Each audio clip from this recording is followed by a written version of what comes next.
Okay, so we're cracking along quite nicely. Chassis all well set up really. I've blackened it and fitted the sandboxes. We know it works, so we're going to do the valve gear, and they're only cosmetic, so as long as we get that right, probably got a decent running chassis. I've got the drawings here, and looking at it and reading the instructions, I wasn't entirely happy. It's probably perfectly satisfactory. I don't know whether anybody, it's possible to see that. But the valve gear is only fixed in 3 places by design on this. There's no bracket, motion link bracket. So it's fixed on the end of the lifting link to the chassis. It's fixed obviously onto one of the driving axles. And it's fixed onto the crosshead. But all the rest of it is free to wobble about all over the place. So I didn't think that was a terribly satisfactory idea. There's no piston rod, not valve rod rather, and that all this is just for show. It doesn't actually do anything. So what I decided to do, I drilled out the cylinders, so we've got holes going right the way through inside of the valve guides, and I fitted, it's going a bit far in advance, I fitted some sort of fake, I don't know, probably can't see it, some fake valve rods, so they'll slot in there, and that will provide an additional fixing point and stop the whole lot flopping about all over the place. I'll probably have to crank them a bit, I don't know yet. But so in preparation, what I've done is, with the parts still in the fret, oh, what have we got? Oh, yeah, with this kit it comes with nickel silver rivets. I prefer the nice steel ones you get with the DGH kits, but I don't know where on earth you buy them. I don't like the nickel silver ones as much, but that's what we've got here. And I've also added twice as many as spares, because the kit designers, all they ever put in is just exactly the right amount of rivets, and if you get it all right first time, then all good to you, but it's a rare thing. So to stop frustration, I've always got some spare rivets to hand. So with the parts, the rods all still in the fret, I've drilled them out, drilled the holes out. So I use a 0.9mm drill for the small rivets, and where we're riveting 3 parts together, such as with the motion link, I've drilled it, because there's a slightly larger rivet, I've used a 1mm hole. And the idea with these joints is you want them tight, I don't know what the word is, they've got to be just right. You don't want them sloppy, but you certainly don't want them tight. So you've got to go very careful when you start it. If you get it tight, some people say, oh, you can use Brasso and wobble them about until they come loose. I've never been able to do that. If it goes tight at all, it's going to bugger up the motion. And the best thing to do is file off the rivet and start again with the joint. Right, we've got a little hammer, and we've got a block of steel, and we've got some glasses. And the first joint I'm going to do, because it's one of the easiest ones, is, and you'll have to forgive me because I'm not remember all the various parts of the gear are called, but it's the one that connects the crank pin to the rod that actuates the motion, whatever it's called, you know, that curvy thing, which I told you I wouldn't know what they're called. So we're going to fish them out, and you've got to get all these the right way round. If you get them the wrong way round, it will lock up. So there's our, is it the return crank? I can't remember. I think it might be, probably not. And then we've got in here that bit, and I'll never remember what that's called. So we need it the right way round. So for neatness, it's nice to, if you can remember, it's not vital. It's nice to get the head of the rivet, you know, facing you, so you've got the splattery bit at the back. It's a very devil of a job, and it's going to get so boring to watch that I'm not going to go on too long with this. I'll just demonstrate this, or try to. We pop that in there, and that's got to be on the outside. So we put that flat on the bit of metal. We'll take our other bit. God, I'll have to look this up. Our teeny little hammer, we just start. Right, I'll test it now. It's still a bit loose, I can feel it.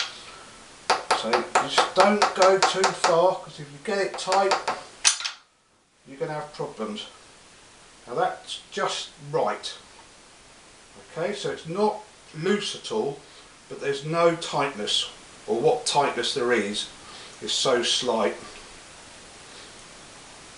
Oh, by the way, the design of a valve gear, I think, is a cardinal sin that some kit designers make, and that's where they tab the rod to the fret in the middle of the half-etched rod itself. It makes it a very devil to clean up. For goodness sake, why don't they tab them at each end? So you've got no cleaning up to do on the rod itself. In this kit, there was only 2 parts that sinned in that fashion, so compared to many, that's quite good. So there's our first join, and we can sort of offer it and make it look like it's starting. That goes on the axle, that goes like that. Now we need one of those, what's called, is it a motion link? I can't remember now. I had it a minute ago, you see, now it's gone. Oh, what did I do with that? Here it is. Now the curvy bit, or the concave bit, faces forward towards the loco, so that needs to fit like so. That, in this particular, I quite like this design of that. That goes in the middle of there. And we need a long rivet. And we'll see if the long rivets are in fact long enough, because often they ain't. If they're not, we've got to think of something else. But you know, if you're a demon solder, I know Martin Finney's wonderful kits, but you know, he favours a pin on all the joints and soldering it from the back. Right? I just don't think you want solder anywhere. You know, if you're a demon solderer, by all means try, but you don't want solder anywhere near these. The minute it locks up, you're in trouble, because whatever you do, they're a devil to clean up. You know, even if when you heat it up and get it apart, you've still got solder everywhere, and the only way to do it is sort of add oil, and then you can't re-solder it. And we'll try and fit that rivet through there like that. Wiggle it till we get it through, hopefully. Will it go through? Or is that hole a bit tight?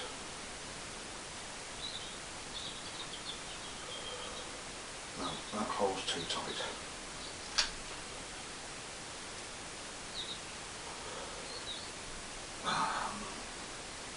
So I need me on-wheel drill. I'll try again.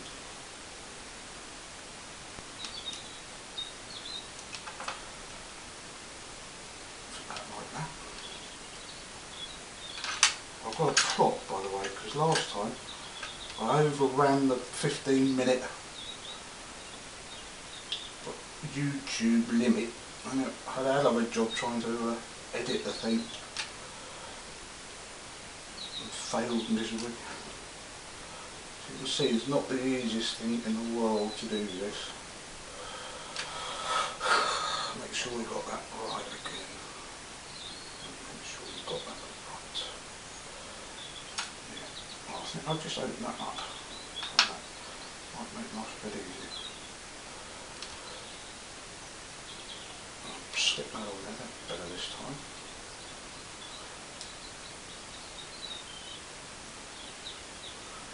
Yeah, the rivet's long enough. Pop that on there, hold it together, and once again start tapping. Test.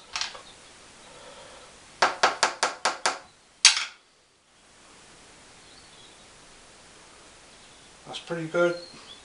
So that I call one bit. So I'm going to make it up in 4 sections. How am I doing for time? I've probably got to stop now in a minute.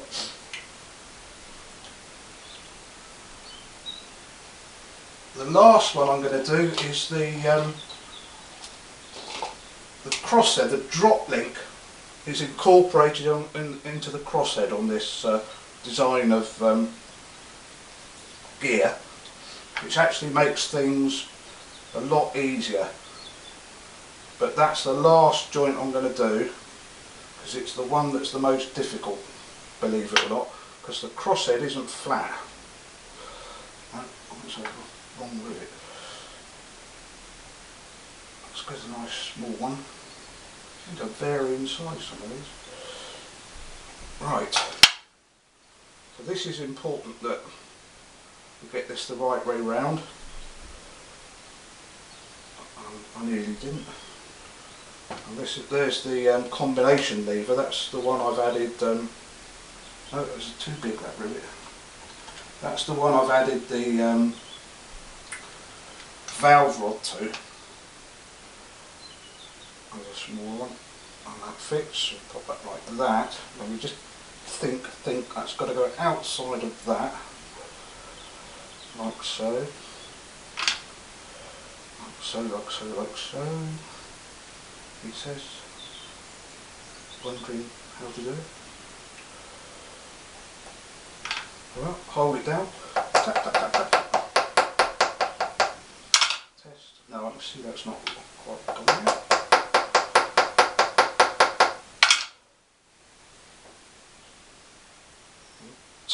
Tad more, perhaps. Just firm that up a tiny bit. There, that's good. There's that bit. And our last bit on that side is, goodness knows what it's called. Is it the radius rod? I think it is, I don't know. And that we'll put inside another little rivet.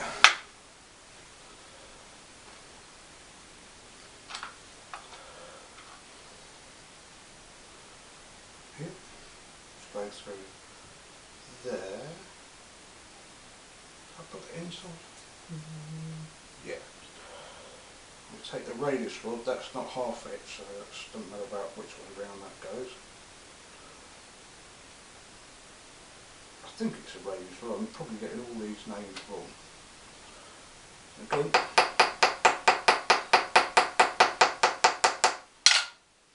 Test it. Yeah, that's nice and free. So that's going to jiggle like that. When we find a crosshead, the first thing, before fitting it to the crosshead, we need to fit our con rod. So, but that just screws in. That's very simple. So that's going to go a bit like that. That's going to work on the outside. Like that, you can't see. So that's one side done. There. Simple. I suppose, I don't know how long, I spent about an hour preparing the preparing this morning. I don't know how long into the, I suppose I've spent 4.5 hours so far on the whole kit.